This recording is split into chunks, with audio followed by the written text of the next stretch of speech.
अस्सलाम वालेकुम gentleman's.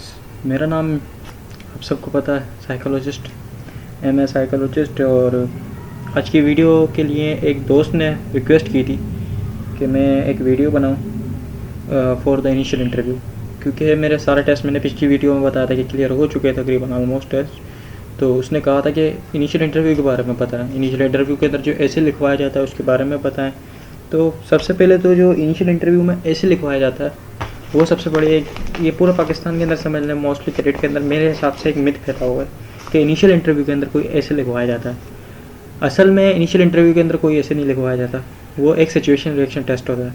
Situation reaction test as a psychologist, psychology के अंदर एक सिचुएशन रिएक्शन टेस्ट होता है जिसमें आपको एक सिचुएशन लिख के दी जाती है, एक लाइन लिख के दी जाती है, एक या दो लाइन लिख के दी जाती है जिसको आपको पूरा मुकम्मल करना होता है। ऐसे का मतलब वो कि जिसके अंदर आप कंक्लूजन करें, इनके अंदर जो उसको आप बड़ा चढ़ा के लिखें और काफ़ी उसकी डिटेल दें। लेकिन सिचुएशन रिएक्शन टेस्ट के अंदर सिर्फ आपको एक पेपर दिया जाता है जिसके अंदर फॉर एग्जांपल एक लाइन है जिसमें आपको 12-13 लाइन लिखनी है, अपनी फीलिंग बाहर निकालनी है। ऐसे ही सेम टेस्ट जो है आर्मी के अंदर भी होता है इनिशियल इंटरव्यू के अंदर। तो उसके अंदर लोगों को ये समझ आता है कि लोग कहते हैं कि ऐसे काफ़ी कुछ लिखना पड़ेगा, तैयारी करते हैं, 2.5-3 पेज की प्रैक्टिस कर रहे होते हैं। ऐसा कुछ नहीं है।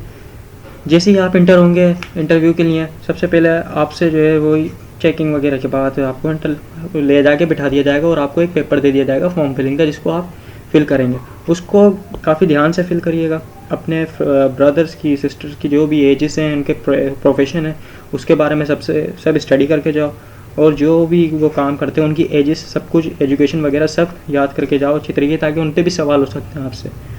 तो वो फॉर्म फिलिंग के बाद उसी फॉर्म के बैक साइड पे, बाकी सेंटर्स का नहीं पता, लेकिन सिंध के अंदर मोस्टली सेंटर्स के अंदर बाकी जो पेज होता है आपका फॉर्म फिलिंग का, फॉर्म का, उसके बैक साइड पे A4 साइज़ का पेपर होता है। एक साइड को आपको फिल करना होता है, एक साइड बिल्कुल ब्लैंक होता है।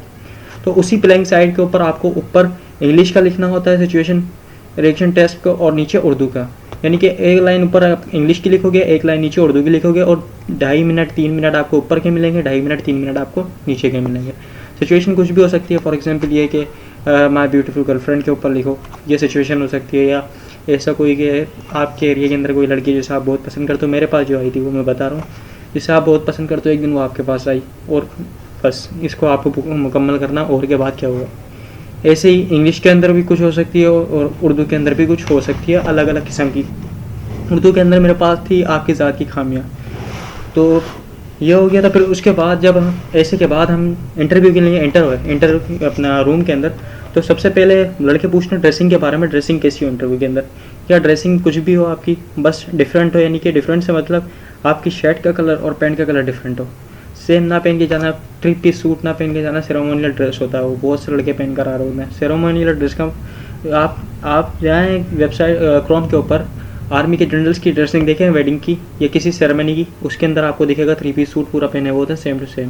लेकिन अगर किसी इवेंट की देखेंगे तो उसके अंदर डिफरेंट सूट्स पहने हुए होते हैं। तो उनके माइंड को रीड करके जाओ आप। ड्रेसिंग हो गया। फिर उसके बाद इंटर होते ही सबसे पहले आपने सलाम करना। सलाम करने के बाद फिर बिल्कुल कॉन्फिडेंस लेना है आपने, जब तक वो बैठने का नहीं गया आप बैठना नहीं है। फिर जो लड़कों को सबसे ज़्यादा परेशान करता है आजकल सवाल, why you want to join Pakistan army. तो नो इशू, जो आपका रीज़न है ज्वाइन करने का, आप उसको बताओ कि पैशन है, क्या वजह है आपकी आर्मी ज्वाइन करने की।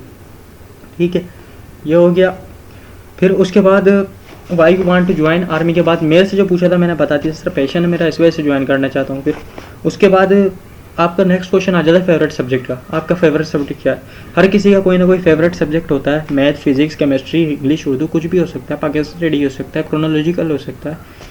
तो मैंने पाकिस्तान स्टडी बताया था, जो भी आप बताओ उसके बारे में स्टडी करके जाओ। पाकिस्तान स्टडी मैंने बताया था तो मेरे से क्रिप्स मिशन पूछा, साइमन कमीशन पूछा, और अपना मिंटो मोर्ली मामला पूछा। इनफैक्ट मेरे से क्रिप्स मिशन के 3 पॉइंट पूछे थे कि क्यों आया था, ये कैबिनेट मिशन क्यों आया था, तो मैंने उसको डिफाइन भी किया।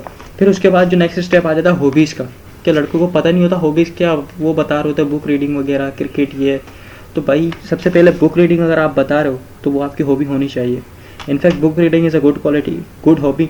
आपको आपके रिकमेंडेशन का चांस भी बन सकती हो। तो अभी से बुक रीडिंग अगर नहीं भी करते तो शुरू कर दो। जैसे कि मैंने 6 महीने पहले बुक रीडिंग स्टार्ट की थी और मुझे मज़ा आने लगा, उसके अंदर काफ़ी नॉलेज मिलने लगी मुझे। मेरे से उन्होंने पूछा कि कौन सी बुक पढ़ रहे हो, मैंने बता दिया सर ये बुक पढ़ रहा हूँ, इसके राइटर ये हैं। तो उन्होंने कहा कि ये बुक किस चीज़ की है, यानी किस टाइप के इसके अंदर टॉपिक है। मैंने उनको बता दिया कि सर ये वॉर और अपना जो हिस्ट्री है उसको डिफाइन कर रही है, किस तरीके से पाकिस्तान ने क्या क्या खोया और क्या क्या पाया, किस तरीके से बर्र सगीर ने क्या क्या खोया और क्या क्या पाया अंग्रेज़ों से।